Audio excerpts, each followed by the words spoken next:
Today I thought I'd share a little story of my first time playing Dark Souls. And that's any of the Souls games: Bloodborne, Demon Souls, or just the Dark Souls 1, 2, and 3. The first was the first. So, it was my personal Prepare to Cry edition. So I did fairly well, actually. I just managed to die to the first boss because I didn't know I could run away. And I managed to die to the actual first boss 3-4 times before I jumped over the edge. That would be the Tauros demon. And obviously I managed to die to the gargoyles as well a couple of times. And I just proceeded like that. And while still being fairly underleveled with souls level and stuff like that, I discovered a graveyard. I mean, it was amazing. I died to the skeletons, and I was in TeamSpeak at the time with a friend that I play WoW with. So he told me about a big, massive two-handed sword called the Zweihander. And obviously that sounded amazing, so I had to get it. It kind of ended with me just running through the graveyard saying, fuck it, I'm not gonna kill anything, I'm gonna get my sword. And so I did. So, after getting the sword, I also discovered a way down to the catacombs. Those that have played it, you know what's down there. You that don't, it's a dark, miserable place that I really don't feel like entering again, but I have to. I want to clear the game several times, so there's that. Anyway, I proceeded down the catacombs and figured out after dying a couple of more times that, okay, so to proceed, I actually need to kill the necromancers that are spawning the skeletons. If not, I will just be endlessly chased and die over and over more than I already have. And even though that was fine, it still took me a long time to just clear that. And after a while, I reached the boss. Now, it wasn't actually a pinwheel. I just thought that, all of those spinning skeleton wheels thingies were a boss combined, kinda. It wasn't that. Fuck that. No. Eventually, though, I actually reached Pinwheel, which was just behind this, or I needed to run past the wheel skeletons, which was kinda easy to dodge, but not really. So, after dying once to Pinwheel, because I was under-leveled, I was not one of those over-leveled shits that just say, he's easy, yeah, I could two-shot him, haha. No, he was a little more challenging than that, with not the proper level to do him. And after that, it was just, yeah, I did it. I'm on top of the world. But that was also when I entered Tomb of the Giants. Like, my friend on TeamSpeak, which is supposedly a good friend, told me, oh yeah, if you go down there, you will just find Nito. You need to defeat him to beat the game and all that stuff. And, well, even though I know now that he wasn't exactly lying, neither did he tell me the actual truth. That, well, you'll hear soon enough. So I proceeded down Tomb of the Giant. It was a dark shithole.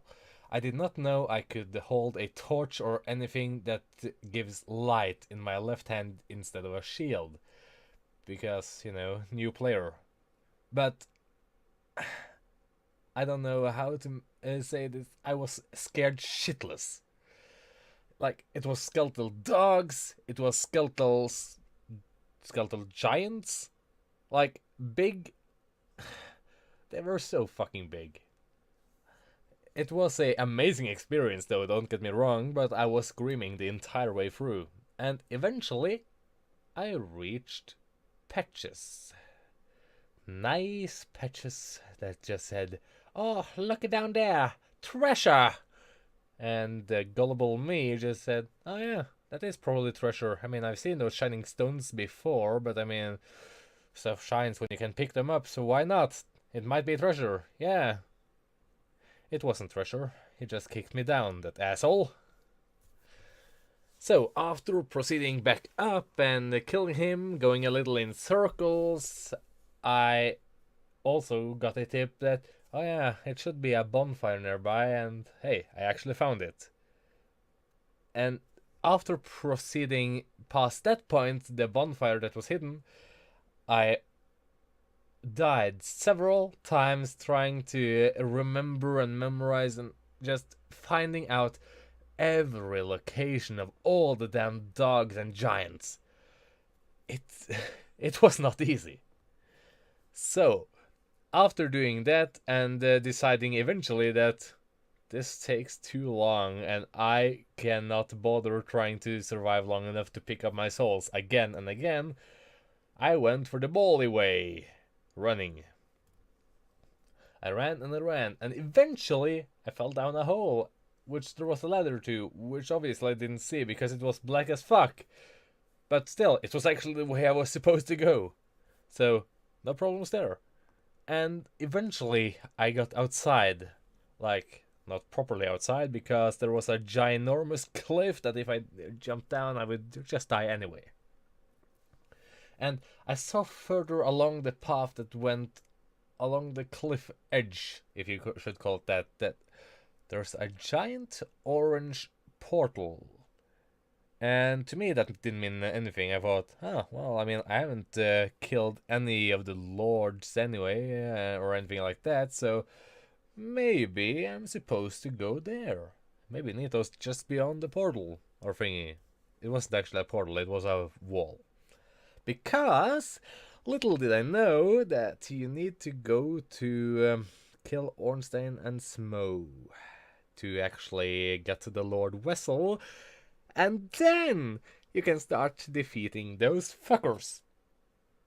And not only that, but when you got the Lord Wessel, you can also teleport. You cannot teleport without the Lord Wessel, and there was I, stuck in the tomb of the giants, not knowing the fucking way out.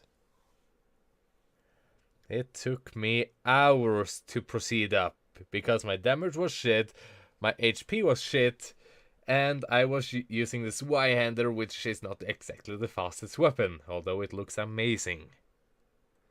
So, eventually I actually got up, and I've never been so happy to see tiny skeletons in a graveyard. Because I've beaten their cousins. The big ones. Oh, yes. But anyway, that was the story of my prepare to cry in Dark Souls 1. Well, of course there's more, but they may come another time. So, thank you for listening, and see you later. Bye-bye.